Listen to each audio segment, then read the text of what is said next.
Okey. Koma, apa khabar semua?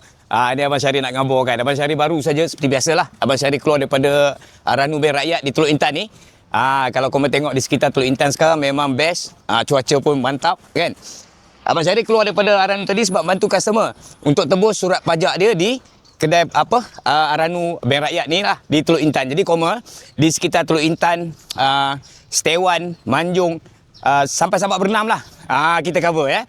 Jika ada mas patah, mas rosak, mas bengkok, jangan dibiarkan begitu saja.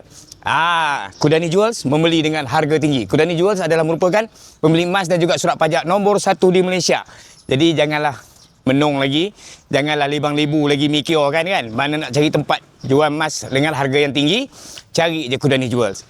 Dia beli emas patah, emas rosak, emas bengkok, emas lusuh, emas genjong, semua dia belilah dengan harga tinggi. Itu jaminan daripada Kudani sendiri. Juga kalau ada surat pajak seperti di pajak Ranu, pajak konvensional dan juga pajak Cina, tak ada masalah. Hantar je surat pajak tu, Kuma nilaikan berapa lebihan sepatutnya Kuma dapat. Kuma bayar bukannya pada harga, bukannya pada bentuk emas dan juga design. Kuma bayar pada mutu emas itu. Okey? Call nombor tertera di video ini sekarang. Dan sambil-sambil itu, like, share, follow lah Kudani Jewels punya social media. Alright, jaga diri, perhiasi peribadi. Assalamualaikum.